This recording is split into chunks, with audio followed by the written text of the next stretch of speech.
الرجیم بسم اللہ الرحمن الرحیم ولا تحسبن اللہ غافلا عما یعمل الظالمون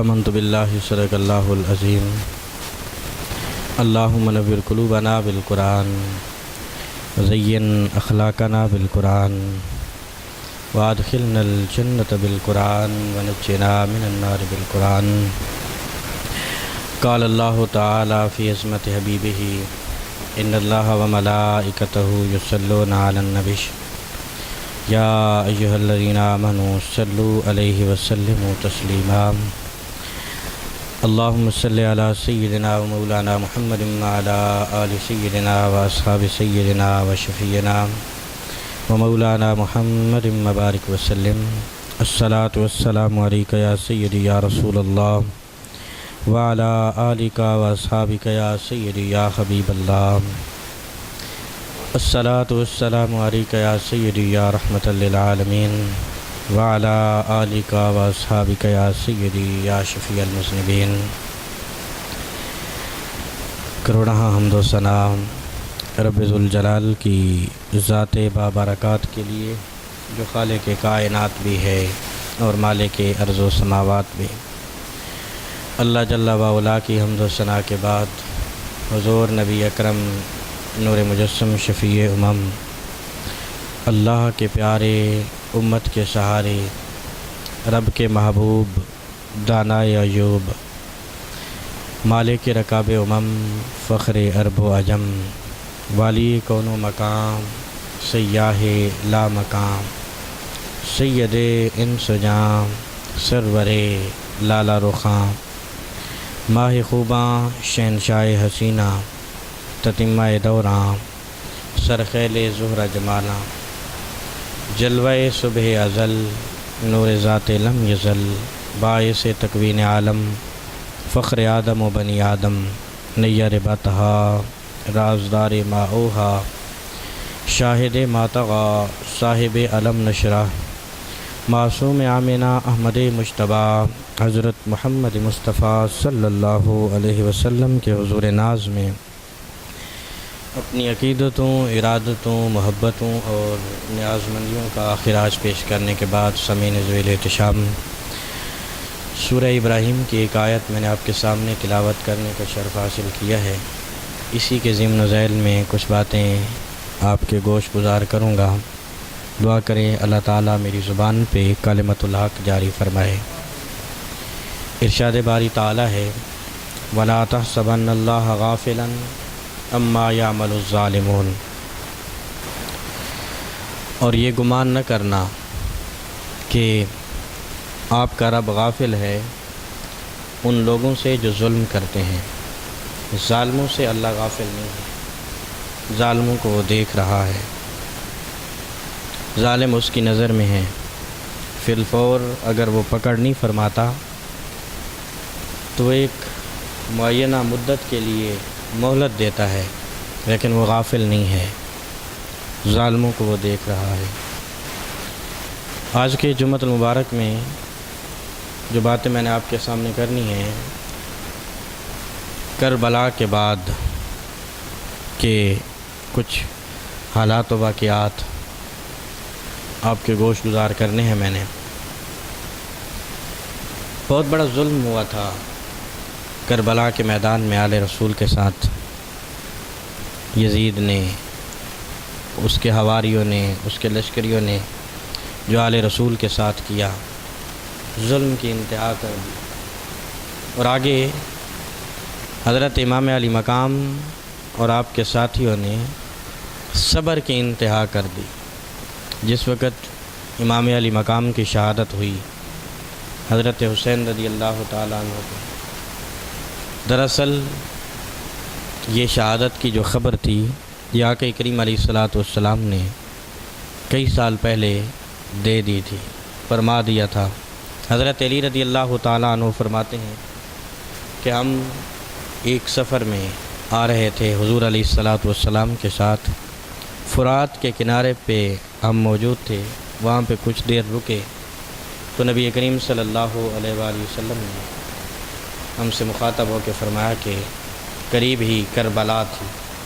نبی کریم صلی اللہ علیہ وسلم نے کربلا کی طرف اشارہ کرتے ہوئے فرمایا کہ یہ وہ سرزمین ہے، یہ وہ جگہ ہے جہاں پہ میری اہل بیت کے کجاوے اتریں گے، یہاں پہ میری اہل بیت قیام کریں گے، اور یہ میرے اہل بیت کی شہادت کی جگہ ہے۔ حضرت علی رضی اللہ تعالیٰ عنہ فرماتے ہیں کہ اس بات کی خبر دی، اور ایک روایت کے مطابق حضور علیہ الصلاۃ نے فرمایا کہ فرات کے کنارے میری اہل بیت کو شہید کیا جائے گا۔ ایک اور مقام پہ آقا کریم علیہ الصلاۃ نے صحابہ کرام میں بیٹھ کے یہ اعلان فرمایا تھا کہ ایک زمانہ ایسا آنے والا ہے، ایک وقت ایسا آنے والا ہے کہ بنو امیہ کا ایک شخص میری آل سے شدید نفرت کرے گا۔ یزید کا تعلق بنو امیہ سے تھا۔ بنو امیہ کا ایک شخص میری آل سے شدید نفرت کرے گا اور میری آل بیت کے خون سے اپنے ہاتھوں کو رنگ لے گا۔ حضور علیہ الصلاۃ نے فرمایا وہ اور اس کے ساتھی جہنمی ہیں۔ نبی کریم صلی اللہ علیہ وسلم نے ان کے جہنمی ہونے کی پیشن گوئی فرمائی تھی۔ آج کچھ لوگ ایسے ہیں، مسلمانوں میں ایک طبقہ ایسا ہے جو مسلمان ہونے کا دم بھرتے ہیں، اور انہوں نے پوری کوشش کر لی کہ کسی طرح یہ ثابت کر لیں کہ کربلا کا جو واقعہ ہے یہ گرمیوں میں نہیں سردیوں میں پیش آیا تھا، تاکہ یہ جو 3 دن کی پیاس تھی آل رسول کی اس کو چھپایا جا سکے کہ انہوں نے پیاسا نہیں رکھا تھا۔ سردی میں ویسے بھی پیاس کم لگتی ہے۔ پوری کوشش کی کہ اس بات کو کسی طرح یہ ثابت کر لیا جائے کہ یہ کربلا کا واقعہ سردیوں میں پیش آیا تھا، لیکن ایسا ہو نہیں سکتا۔ کئی لوگوں نے پیسے لے کے تقریریں کی کہ یزید جو ہے یہ جنتی شخص ہے، ایسا لعنتی جنتی ہو سکتا ہے جس نے اپنے ہاتھ اہل بیت کے خون سے رنگ لیے ہوں۔ اس میں کوئی شک نہیں، حضرت امیر معاویہ رضی اللہ تعالیٰ عنہ کا بیٹا تھا، لیکن یہ ضروری نہیں ہوتا کہ باپ کی ساری اولاد ہی نیک ہو۔ اگر اسی بات سے قیاس کیا جائے تو حضرت نوح علیہ السلام کا ایک بیٹا بھی تو کافر تھا، جس کا ذکر قرآن مجید میں 12ویں سپارے میں اللہ تعالیٰ نے فرمایا ہے، ان نبنی من اہلی۔ جب طوفان نوح آیا تھا، کشتی میں سوار ہو گئے تھے، اور حضرت نوح علیہ السلام نے جب اپنے بیٹے کو دیکھا جو کافر تھا تو اولاد کی محبت دل میں آئی، عرض کی ان نبنی من اہلی، اے پروردگار یہ میرا بیٹا ہے، یہ تو میری اہل سے ہے۔ تو اللہ تعالیٰ نے فرمایا قال یا نوح انہ لیس من اہلک، اے میرے نوح وہ تیری اہل سے نہیں ہے، وہ کافر ہے، اس کے ساتھ تیرا کوئی تعلق نہیں، ڈوب مرنے دے اس کو۔ تو اسی طرح یہ بھی بدبخت ایسا تھا، اس نے وہ کام نہیں کیا جو اس کو کرنا چاہیے تھا، اور اس نے اہل بیت رسول کے خون سے اپنے ہاتھ رنگ لیے اور ہمیشہ کے لیے جہنمی ہو گیا۔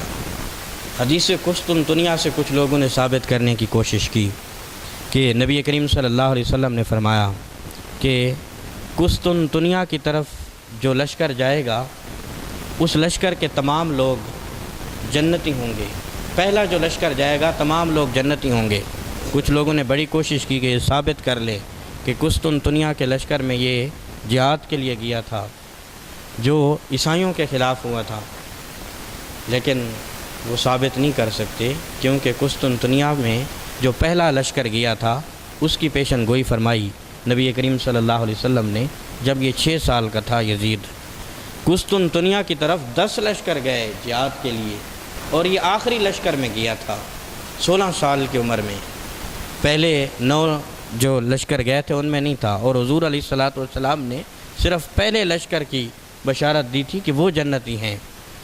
بہرحال کسی بھی طرح جو ہے یہ جنتی نہیں ہو سکتا، کیونکہ اس نے وہ کام ہی نہیں کیے، ایک نہیں درجنوں تاریخ کی کتابیں اس بات کی شاہد ہیں کہ اس کے کارنامے ہی ٹھیک نہیں تھے، اس کے اعمال ہی ٹھیک نہیں تھے، اور اس کا انجام بھی بہت برا ہوا۔ نبی کریم صلی اللہ علیہ وسلم نے اس کی بشارت دی تھی کہ یہ جہنمی ہے، جہنمی ہونے کی بشارت دی، یا یوں کہیں کہ حضور علیہ الصلاۃ والسلام نے اس کے جہنمی ہونے کی خبر دی تھی، کہ بنو امیہ کا ایک شخص جو میری آل کا خون بہائے گا وہ جہنمی ہوگا۔ اور حضرت ام سلمہ سلام اللہ علیہا رضی اللہ تعالی عنہا آپ فرماتی ہیں کہ جس وقت حضرت امام حسین بچپن میں حضور کی گود میں کھیل رہے تھے تو حضور بہت خوش تھے، امام حسین کے ساتھ کھیل رہے تھے، تو حضرت جبریل امین آئے اور آ کر بتایا یا رسول اللہ صلی اللہ علیہ وسلم آپ کے بیٹے حسین کو آپ کی امت کربلا میں شہید کر دے گی، میں اس بات کی خبر دینے آیا ہوں آپ کو۔ تو حضور پریشان ہو گئے، ایک شیشی دے کے گئے جبریل امین، کہا یہ سنبھال کے رکھ لینا، ازواج میں سے کسی کو دے دینا، جب یہ مٹی خون بن جائے تو سمجھ لینا کہ آپ کے نواسے حسین کو کربلا میں شہید کیا گیا ہے۔ تو حضرت ام سلمہ رضی اللہ تعالی عنہ فرماتی ہیں کہ وہ شیشی حضور علیہ السلام نے مجھے عطا فرمائی، کیونکہ حضور کو علم تھا کہ اس وقت میری ازواج میں امہات المومنین میں صرف ام سلمہ اس دھرتی پہ، اس روئے زمین پہ ظاہری طور پہ موجود ہوں گی۔ یہ کربلا کا واقعہ 60 ہجری میں پیش آیا ہے اور حضرت ام سلمہ رضی اللہ تعالی عنہ 61 ہجری میں آپ کا وصال ہوا، آپ خالق حقیقی سے جا ملیں، تو شیشی ان کے پاس تھی۔ حضرت ام سلمہ رضی اللہ تعالی عنہ فرماتی ہیں ایک دن ظہر کے بعد میں قیلولہ کرنے کے لیے لیٹی، نیند آئی، جب عصر کا وقت ہوا کہتی ہیں کہ میں نے خواب میں نبی کریم صلی اللہ علیہ وآلہ وسلم کو دیکھا، حضور از حد افسردہ تھے، پریشان تھے، کہتے ہیں میں گھبرا کے عرض کرنے لگی یا رسول اللہ صلی اللہ علیہ وسلم آپ پریشان ہیں، کوئی خاص وجہ ہوئی ہے؟ کہتی ہیں کہ مجھے خواب میں آقا کریم علیہ السلام نے فرمایا کہ اے ام سلمہ ابھی ابھی کربلا سے آ رہا ہوں، میرے نواسے حسین اور میری آل کو کربلا میں شہید کر دیا گیا ہے۔ کہ حضرت ام سلمہ رضی اللہ تعالی عنہ فرماتی ہیں، بیہقی شریف میں یہ حدیث پاک موجود ہے۔ اس کے علاوہ بھی کئی مفسرین کرام نے اس کو نقل کیا۔ ادھر مکہ مکرمہ میں اصحاب رسول میں سے حضرت عبداللہ ابن عباس رضی اللہ تعالی عنہ نے خواب دیکھا، مکہ مکرمہ میں تھے، نبی کریم صلی اللہ علیہ وسلم کو خواب میں دیکھا کہ حضور کے چہرے اقدس پہ، حضور کی مبارک داڑھی پہ، حضور کی مبارک زلفوں پہ گرد و غبار لگی ہوئی ہے اور حضور شدید غصے میں ہیں، چہرہ سرخ ہے غصے کی وجہ سے۔ حضرت عبداللہ ابن عباس فرماتے ہیں یا رسول اللہ صلی اللہ علیہ وسلم کیا ہوا ہے، آج پریشان ہیں، چہرے پہ گرد کے آثار ہیں، لگتا ہے سفر سے آئے ہیں۔ کہتے ہیں مجھے خواب میں آقا کریم علیہ السلام نے فرمایا کہ اے عبداللہ ابھی مقتل حسین سے آ رہا ہوں اور حسین اور آپ کے اپنی آل کی جو ہے شہداء کا خون جمع کرتا رہا ہوں، اس وجہ سے یہ غصہ ہے اور یہ چہرے پہ گرد کے نشان ہیں۔ جنہوں نے آقا کریم علیہ السلام کو خواب میں دیکھا وہ بیان کرتے ہیں کہ پھر ہم نے وہ وقت نوٹ کر لیا۔ حضرت ام سلمہ رضی اللہ تعالیٰ عنہ بھی فرماتی ہیں کہ پھر وہی دن میں نے نوٹ کر لیا جس وقت حضور میرے خواب میں آئے تھے، اور یہی بات حضرت عبداللہ ابن عباس رضی اللہ تعالیٰ عنہما نے کی کہ میں نے وہ وقت نوٹ کر لیا۔ بعد میں پتہ چلا کافی دن بعد کہ یہ وہی وقت تھا جس وقت حضور خواب میں آئے تھے، اسی وقت حضرت امام حسین کی شہادت ہوئی تھی۔ آقا کریم علیہ السلام کو شدید غصہ ہوا۔ امام علی مقام کی شہادت کے وقت حضور سخت افسردہ تھے، اور جس وقت امام علی مقام کی شہادت ہو گئی تو 7 دن تک مسلسل آسمانوں پہ سرخی چھائی رہی، 7 دن تک سورج نہیں نکلا، آسمان سرخ رہے، پھر آہستہ آہستہ یہ سرخی زائل ہوتی گئی۔ حضرت امام ابن حجر مکی، خلف بن خلیفہ، امام ابن حجر اسقلانی، امام جلال الدین سیوطی، شیخ عبدالحق محدث دہلوی، یہ تمام جو ہے محققین انہوں نے اپنی اپنی اسناد کے ساتھ نقل کیا ہے کہ پھر وہ سرخی آہستہ آہستہ زائل ہوئی، یہاں تک کہ شفق کے جو کنارے تھے وہ سرخ رہے۔ اس سے پہلے شفق کے وقت جو سرخی ہوتی ہے، جب سورج غروب ہونے کے وقت سرخی ہوتی ہے آسمانوں کے کناروں پہ، یہ حضرت امام علی مقام کی شہادت سے پہلے نہیں تھی، یہ شہادت کے بعد ہوئی، اور اس کے بعد وہ قیامت تک رہے گی، اب تک موجود ہے اور قیامت تک رہے گی۔ تو یہ امام علی مقام کی شہادت کے بعد کے جو واقعات محققین نے اور محدثین نے بیان کیے ہیں، آسمان بھی رویا امام علی مقام کی شہادت پہ، حضور کی آل کی شہادت پہ، اور زمین بھی روئی۔ حضرت امام ابن حجر مکی رحمۃ اللہ تعالیٰ علیہ فرماتے ہیں کہ جس دن حضرت امام علی مقام کی شہادت ہوئی، اس دن کعبہ شریف کا جو بھی پتھر اٹھایا جاتا تھا اس کے نیچے سے تازہ خون نکلتا تھا، پتھر کے نیچے سے تازہ خون نکلتا تھا۔ حضرت امام ابن حجر عسقلانی بیان کرتے ہیں، اور 11 محرم کو کئی لوگوں نے دیکھا کہ ان کے برتنوں کے اندر خون موجود تھا جو آسمان سے برسا امام علی مقام کی شہادت کے وقت۔ اور جس وقت اہل بیت رسول کا یہ قافلہ آگے کوفہ کی طرف روانہ ہوا تو خون کے ساتھ آسمان کے اوپر کچھ اشعار لکھے گئے، خونی قلم کے ساتھ۔ دیکھنے والوں کو یوں معلوم ہوتا تھا، دیکھنے والوں کو یوں لگتا تھا جیسے خون کے ساتھ کسی نے آسمانوں کے اوپر اشعار لکھے ہوں۔ اور وہ اشعار کیا تھے؟ وہ اشعار یہ تھے، ترجمہ میں آپ کے سامنے عرض کرنے لگا ہوں۔ عربی کے اشعار تھے کہ نبی کے نواسے حسین کو شہید کرنے والے اب بھی مسلمان ہونے کا دعویٰ کریں گے، نبی کے نواسے کو شہید کرنے والے اب بھی اپنے آپ کو مسلمان کہلوائیں گے، مسلمان کہلوانے کا حقدار سمجھیں گے۔ انہوں نے ظلم کیا ہے حضور کی آل کے ساتھ، اور ان کا کوئی شفیع نہیں ہوگا، وہ شفاعت سے محروم ہو جائیں گے، کیونکہ شفاعت تو حسین کے نانا کی ہے، شفاعت تو حسین کے نانا نے کرنی ہے، اور وہ شفاعت سے محروم ہو گئے۔ کلمہ پڑھنے کے بعد بھی حضور کی آل کے ساتھ یہ ظلم کیا، حضور کی شفاعت سے اپنے آپ کو محروم کر دیا۔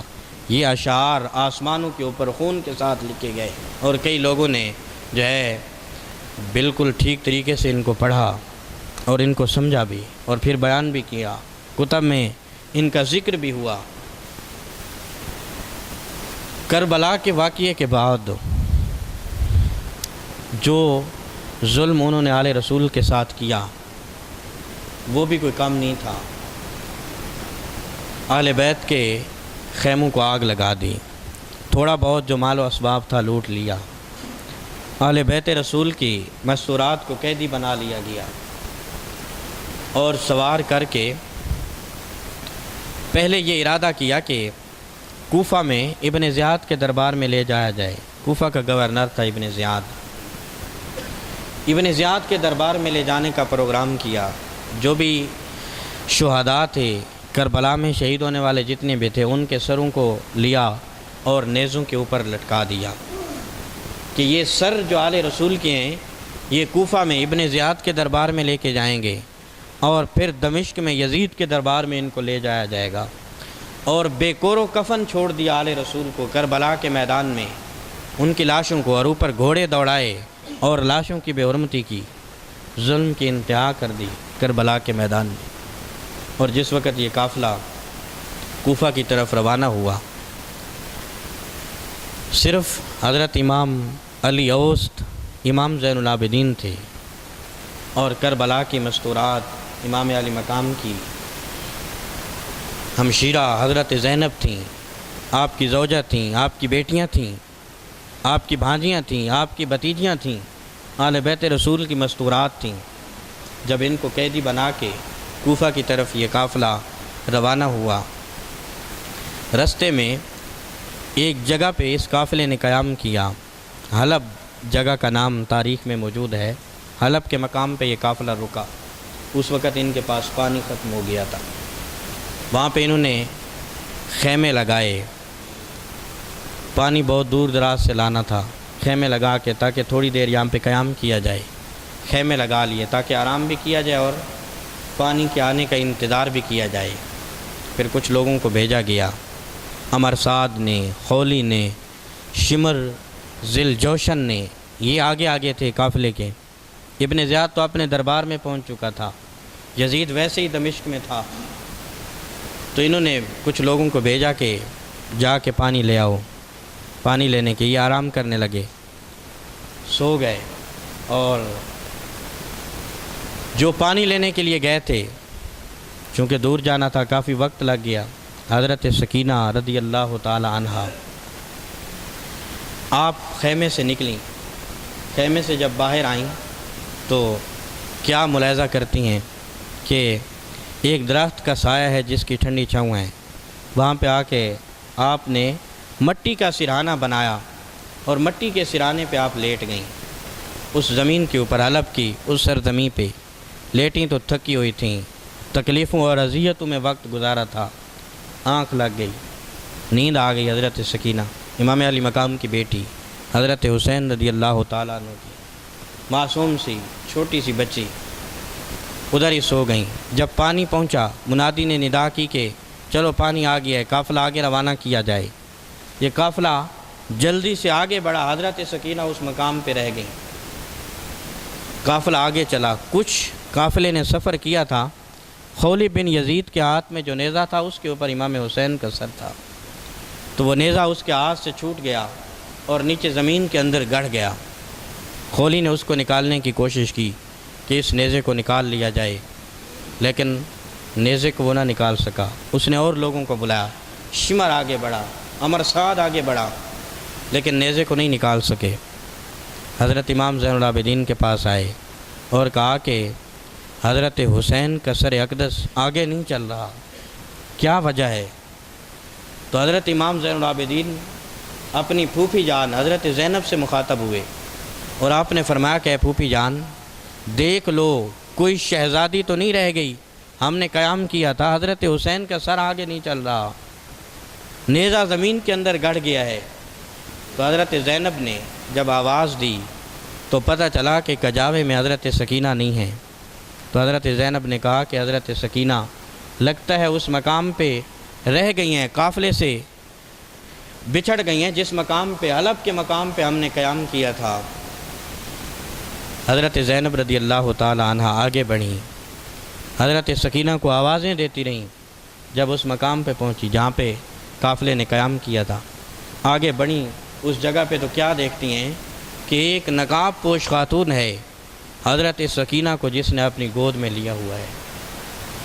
حضرت زینب آگے بڑھتی ہیں اور عرض گزار ہوتی ہیں کہ اس مشکل گھڑی میں ہماری سکینہ کو سنبھالنے والی اے پردہ دار خاتون آپ کون ہیں؟ آپ نے ہماری سکینہ کا خیال رکھا، اپنی گود میں لے لیا، آپ نے ہماری سکینہ کو سنبھال لیا، آپ کون ہیں؟ اپنا تعارف کرائیں۔ حضرت زینب فرماتی ہیں کہ اس پردہ دار خاتون نے چہرے سے نقاب ہٹایا اور کہا کہ زینب بھول گئی ہو میں تمہاری ماں فاطمہ الزہرا ہوں، زینب بھول گئی ہو مجھے، سیدۃ النساء کو بھول گئی ہو۔ حضرت زینب رضی اللہ تعالی عنہ نے کہ اے اماں جان، آپ کا سارا گھر لٹ گیا، حسین کا سارا قافلہ لٹ گیا۔ تو حضرت فاطمہ الزہرا رضی اللہ تعالی عنہا نے فرمایا کہ اے میری بیٹی، جب سکینہ بچھڑ گئی آپ سے تو میں روحانی طور پہ قبر میں مجھے سکون نہیں مل رہا تھا، میں نے آ کے سکینہ کو سنبھال لیا ہے۔ روحانی طور پہ اللہ کے نیک بندے پہنچ سکتے ہیں جہاں پہنچنا چاہیں۔ تو حضرت فاطمہ الزہرا رضی اللہ تعالی عنہا کی روح پھر وہاں سے غائب ہوئی۔ حضرت سکینہ کو لے کے یہ قافلہ پھر آگے کی طرف بڑھتا ہے۔ پھر ایک مقام پہ انہوں نے قیام کیا، پاس ہی ایک راہب کی عبادت گاہ تھی۔ راہب اپنے گرجا گھر میں عبادت کر رہا تھا، اس نے دیکھا کہ ایک قافلہ ہے جس نے قیام کیا ہے۔ باہر نکلا، دیکھا کہ کچھ لوگ ہیں جن کے سروں کو نیزوں پہ چڑھایا گیا ہے، کچھ قیدی ہیں اس قافلے میں۔ آگے بڑھا، خولی سے آ کے کلام کرتا ہے، خولی بن یزید سے کہ اے خولی، یہ کون لوگ ہیں جن کے سر آپ نے نیزوں پہ چڑھائے ہوئے ہیں، اور یہ کون لوگ ہیں جو قیدی ہیں؟ تو خولی اس عیسائی راہب سے کہنے لگا کہ یہ ہمارے نبی کے نواسے حسین اور ان کی آل ہے جن کے سر نیزوں پہ ہیں، انہوں نے یزید کی حکومت کے خلاف بغاوت کی تھی، اور یہ جو قیدی ہیں یہ آل بیت کی مستورات ہیں، ان کو ہم نے قیدی بنا دیا ہے۔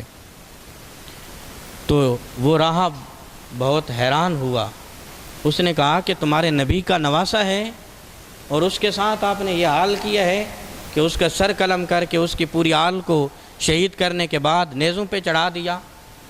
اس نے کہا کہ بہت بدبخت لگتے ہو تم، مجھ سے 1000 درہم لے لو اور آج رات کے لیے حضرت حسین کا سر میرے حوالے کر دو۔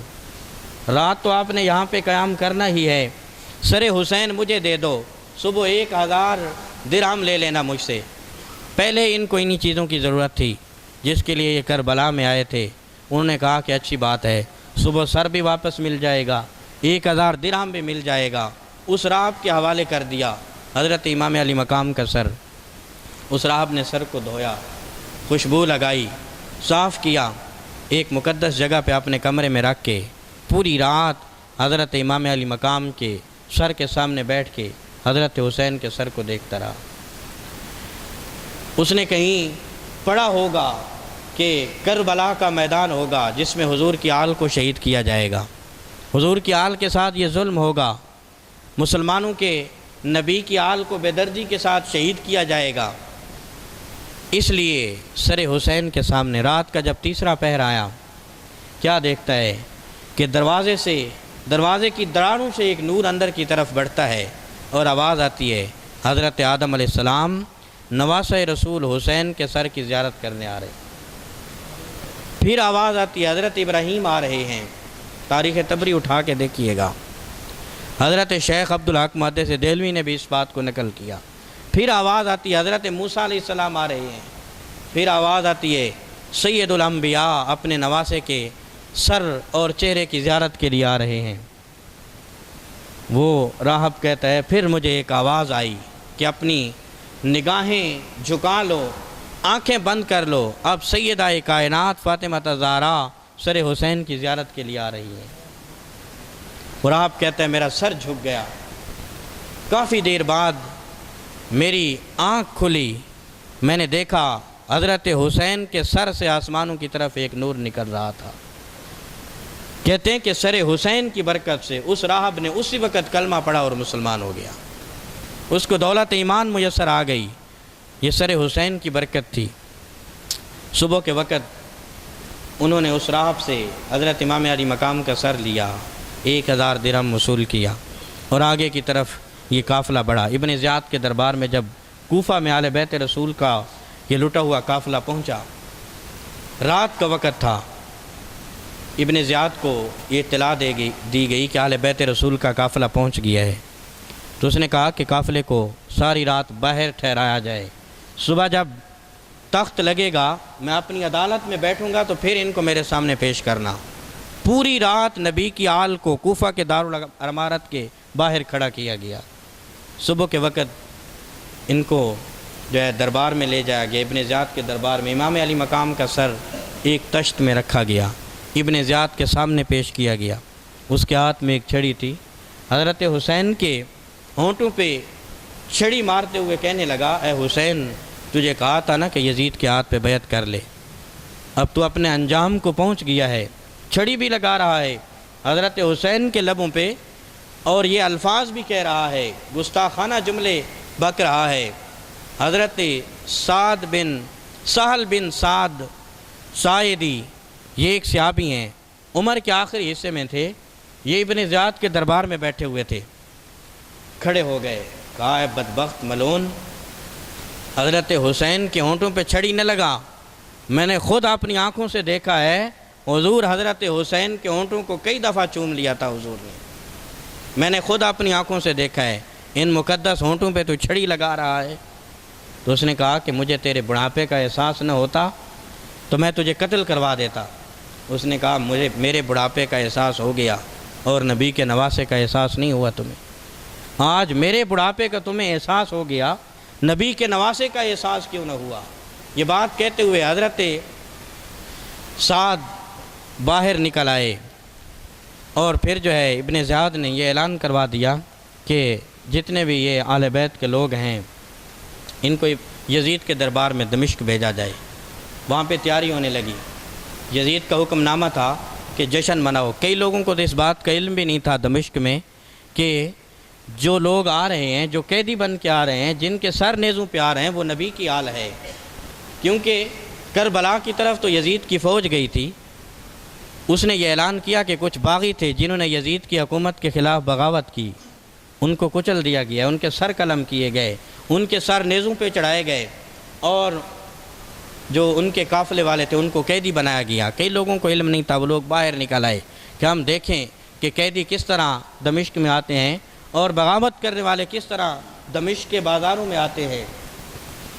لوگ تیاریاں کرنے لگے، بازار سجنے لگے، جیسے عید کا سا سما ہوتا ہے، جشن منائے جانے لگے یزید کی فتح کے، لیکن در حقیقت یہ اس کی شکست کا جشن تھا۔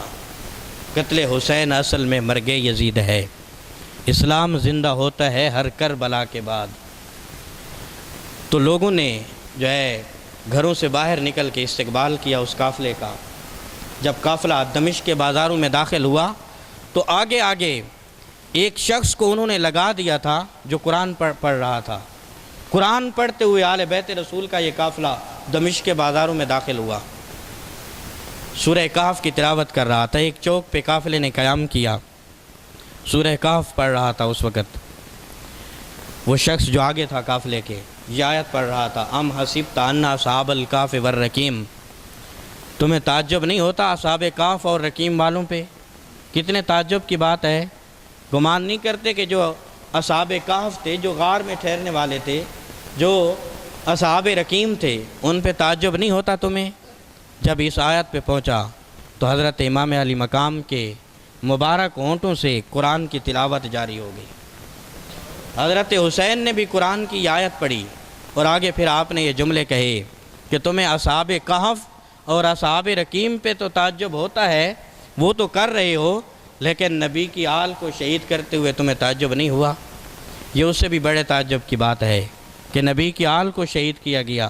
یہ حضرت حسین کے مبارک زبان سے یہ جملے نکلے، آپ کا سر نیزے پہ ہے، قربان جاؤں حسین تیری عظمت پہ، سر نیزے پہ چڑھا ہوا ہے، پھر بھی زبان پہ قرآن کی تلاوت جاری۔ تو یہ قافلہ وہاں پہ رکا، اعلان ہو گیا کہ قیدی پہنچ گئے دمشق میں، اب یزید کے دربار میں جانا ہے انہوں نے۔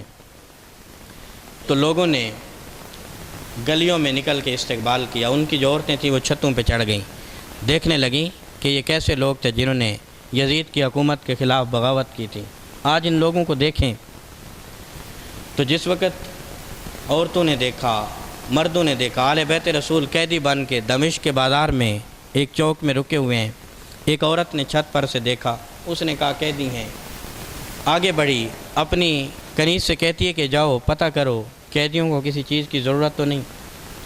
اس کی خادمہ حضرت زینب کے پاس پہنچی اور کہا کہ آپ کو کسی چیز کی ضرورت ہو تو آپ بتائیے۔ تو حضرت زینب نے کہا کہ یہاں پہ تو ہمیں کسی نے پوچھا بھی نہیں، ہم سے تو کسی نے سلام اور مصافحہ تک نہیں کیا، آپ بہت اچھی گھر کی لگتی ہو کہ آپ ہم سے پوچھ رہی ہو کہ کسی چیز کی ضرورت ہو، اگر ہو سکے تو ہمیں پانی پلا دو، کئی دن سے ہم سفر کر رہے ہیں۔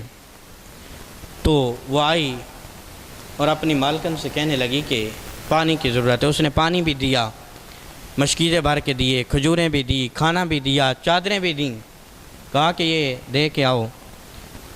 جب حضرت زینب رضی اللہ تعالی عنہ کے پاس پہنچی، کھجوریں، کھانا، چادریں، پانی، تو آپ خوش ہوئیں، آپ نے دعائیں دیں اور قافلے والوں کو کھجوریں بھی پیش کیں، کھانا بھی دیا، ضرورت کی چادریں بھی ان کو دیں۔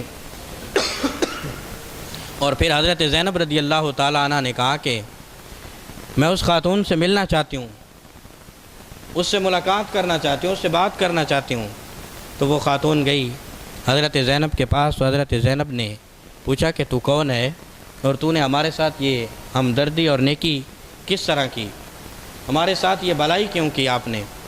ہم سے تو کسی نے سلام تک نہ کیا، لوگ تو ہمارے قیدی ہونے کا تماشا دیکھنے کے لیے گھروں سے نکل آئے اور آپ نے یوں ہمارے ساتھ ہمدردی کا اظہار کیا۔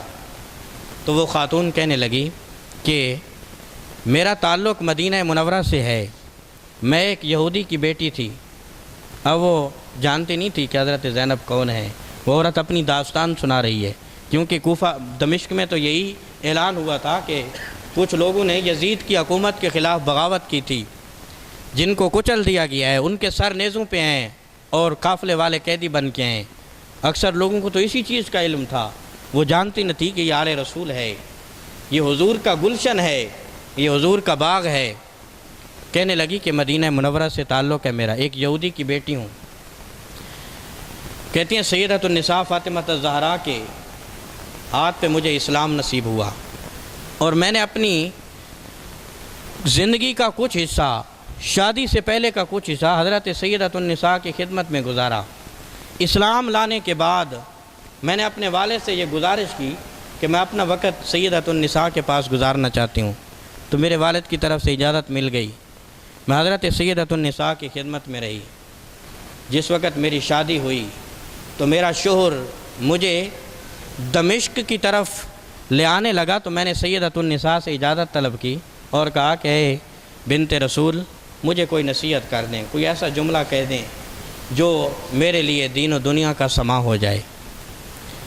وہ خاتون اپنی کہانی سنا رہی ہے کہ سیدۃ النساء نے مجھے ایک جملہ کہا تھا کہ اگر تمہیں اپنی زندگی میں کوئی قیدی مل جائے تو اس کے ساتھ بھلائی کر دینا۔ میں نے تو آپ کو قیدی سمجھ کے یہ بھلائی کر دیا آپ کے ساتھ، مجھے بنت رسول سیدۃ النساء نے یہ وصیت کی تھی۔ آج میں نے اس پہ عمل کیا ہے، کیونکہ قیدیوں کے ساتھ بھلائی کرنا بڑا اجر ہے اس کا اسلام میں۔ اللہ کا قرآن سورہ دار وَيُطْعِمُونَ الطَّعَامَ عَلَىٰ حُبِّهِ مِسْكِينًا وَيَتِيمًا وَأَسِيرًا، وہ تو اللہ سے محبت کرنے والے ہوتے ہیں جو مسکین کو، یتیم کو، قیدیوں کو کھانا دیتے ہیں۔ آج آل رسول دمشق میں قیدی بن کے، تو حضرت زینب رضی اللہ تعالی عنہ اس کی بات سنتی رہیں، آپ کی آنکھوں سے آنسو چلتے رہے کہ کائنات جن کا صدقہ کھاتی تھی آج وہ قیدی بنے ہوئے ہیں، اور کائنات جن کے نام سے اپنی نسبت قائم کرنے پہ فخر کرتی تھی آج وہ نبی کی آل قیدی بنی ہوئی ہے۔ تو حضرت زینب نے کہا کہ اے خاتون، تو نے ہمارے ساتھ بھلا کیا، اگر کہو کوئی دعا چاہتی ہو تو ہم آپ کے لیے وہ دعا کر دیں، ہم تو قیدی ہیں، ہمارے پاس تو اور کچھ ہے نہیں، ہم دعا ہی دے سکتے ہیں۔ تو اس خاتون نے کہا کہ جس وقت میں سیدۃ النساء کی خدمت میں تھی تو اس وقت حضرت فاطمہ الزہرا کے دو بیٹے تھے، ایک کا نام حسن تھا، ایک کا نام حسین تھا، چھوٹے بچے تھے، اور ایک بیٹی تھی جس کا نام حضرت زینب تھا۔ ان کو میں نے اپنے ہاتھوں میں کھلایا ہے، اپنے ہاتھوں پہ اٹھایا ہے، اپنی گود میں لے کے پھری ہوں۔ پتہ چلا ہے کہ سیدۃ النساء تو اس دنیا سے رخصت ہو گئیں۔ دعا کر دو کہ کبھی زندگی میں اتفاق ہو تو حسن و حسین کو دیکھ لوں اور بنت رسول کی بیٹی حضرت زینب کو دیکھ لوں، یہ خواہش ہے، دعا کر دیں۔ تو حضرت زینب کی آنکھوں سے آنسو روا ہو گئے۔ فرمایا کہ اب حسن تو اس دنیا میں رہے نہیں، حسین کو دیکھنا ہو تو وہ سامنے جس کا سر نیزے پہ چڑھا ہوا ہے، اور زینب کو دیکھنا ہو تو وہ تمہارے سامنے قیدی بنی ہوئی بیٹھی ہے۔ ظلم کی انتہا تھی کربلا کے میدان میں، اور اس کے بعد آل رسول کے ساتھ جو ظلم کیا، جس وقت یہ قافلہ یزید کے دربار میں پہنچا، مکر اور فریب کا نمونہ بن گیا۔ امام زین العابدین سے مخاطب ہو کے کہنے لگا کہ اگر مجھے اس چیز کا علم ہوتا کہ کربلا کے میدان میں یہ ہوگا، آپ کی پوری آل کو شہید کر دیا جائے گا، اگر مجھے اس چیز کا علم ہوتا تو میں کبھی بھی فوج نہ بھیجتا، کبھی بھی اپنا لشکر روانہ نہ کرتا۔ مجھے تو اس چیز کا علم ہی نہیں تھا کہ کربلا میں کیا ہوا ہے۔ حضرت امام زین العابدین نے فرمایا کہ ہمارا کچھ مال و اسباب، سیدۃ النساء کے کچھ چادریں تھیں ہمارے پاس، اور ایک گلو بند تھا جو آپ کے فوجیوں نے لوٹ لیا ہے، وہ ہمیں واپس کر دیا جائے اور ہمیں بحفاظت مدینہ طیبہ پہنچا دیا جائے۔ تو اس نے کہا کہ لوٹا ہوا سامان تو واپس نہیں ملے گا، آپ کو مدینہ طیبہ کی طرف روانہ کر دیا جائے گا۔ کچھ لوگوں کو پھر یزید نے بھیجا اور آل بیت رسول کا یہ قافلہ مدینہ کی طرف روانہ ہوا۔ لیکن قرآن مجید کی جو آیت میں نے آپ کے سامنے تلاوت کی، وَلَا يَحْسَبَنَّ اللَّهَ غَافِلًا عَمَّا يَعْمَلُ الظَّالِمُونَ، یہ گمان نہ کرنا کہ ظلم کرنے والوں سے اللہ غافل ہے۔ بعض اوقات ان کو مہلت ملتی ہے، بعض اوقات ان کو کچھ مدت مل جاتی ہے اور ان کی رسی ڈھیلی چھوڑ دی جاتی ہے، لیکن ایک وقت آتا ہے کہ پھر رسی کھینچ لی جاتی ہے۔ پھر ایسا ہی ہوا۔ اس کے بعد پھر اہل مدینہ نے، اہل مکہ نے جب یزید کی حکومت کے خلاف بغاوت کی تو اس نے پھر 12,000 کا لشکر بھیجا، مدینہ طیبہ پہ چڑھائی کی اس نے، اور پھر مسجد نبوی کی بے حرمتی کی۔ مسجد نبوی میں اس کے فوجیوں نے گھوڑے باندھے، گھوڑوں نے مسجد نبوی شریف میں لیدی کی۔ تاریخ کی تمام کتب میں یہ باتیں آپ کو ملیں گی اور اس کا دور حکومت آپ پڑھیے گا کبھی فرصت ملے۔ اللہ کے گھر کی بھی بے حرمتی کی۔ مدینہ طیبہ میں کئی صحابہ کو 1200 کے قریب صحابہ کرام کو شہید کیا اس کے فوجیوں نے، 10,000 کے قریب لوگوں کا قتل عام ہوا، اور یہ لشکر پھر مکہ مکرمہ کی طرف بڑھا، کیونکہ اہل مکہ نے بھی جو ہے اس کے خلاف بغاوت کی اور اس کی حکومت کو تسلیم کرنے سے انکار کیا۔ حضرت عبداللہ بن زبیر رضی اللہ تعالیٰ عنہ اس وقت مکہ مکرمہ میں موجود تھے۔ آپ کو علم ہو گیا کہ اس کا لشکر جو ہے مکہ کی طرف بڑھ رہا ہے، تو اس نے بھی ایک لشکر تیار کیا اور مکہ مکرمہ کے ارد گرد جو ہے انہوں نے پڑاؤ کر لیا، اور کعبہ شریف کی حفاظت کے لیے انہوں نے لوگ متعین کر دیے، تلواریں، نیزے اور تیر دے کے۔ تو اس کا لشکر جب وہاں پہ پہنچا، وہاں پہ کچھ لوگ شہید بھی ہوئے، اس کے بھی کئی فوجی مارے گئے، اور پھر انہوں نے منجنیق کے ساتھ پتھر اٹھا کے کعبہ شریف میں پھینکے۔ منجنیق کے ساتھ پتھر جب آپس میں ٹکرائے تو اس سے آگ نکلی، کعبہ شریف کا غلاف جس سے جل گیا، کعبہ شریف کو آگ لگی۔ اور پھر اس کے بعد وہاں پہ کچھ تبرکات تھے اللہ کے گھر میں۔ حضرت اسماعیل علیہ السلام کے فدیے میں جو مینڈا لایا گیا تھا، اس کے سینگ اس وقت تک کعبہ شریف میں موجود تھے، وہ سینگ بھی جل گئے۔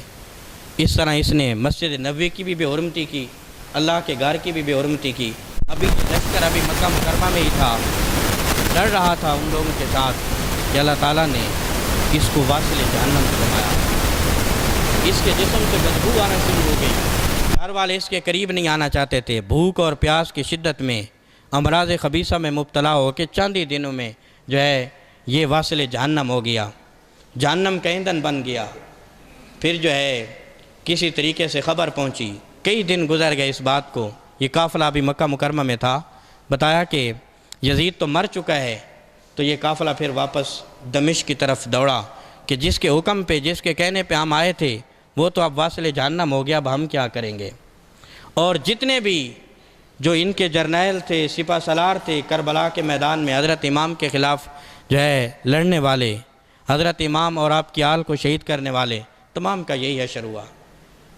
ٹھیک 6 سال بعد مختار ثقفی جو ہے بادشاہ بنا، اور اس نے ابن زیاد کو وہیں پہ نہر فرات کے کنارے قتل کروایا، اور ابن زیاد کا سر اپنے دربار میں رکھوایا۔ اور اسی طرح ابن زیاد کے ہونٹوں پہ چھڑی مار کے کہتا ہے کہ تو ہے جو آل رسول کا قاتل ہے، حضور کی آل کو قتل کرنے والا۔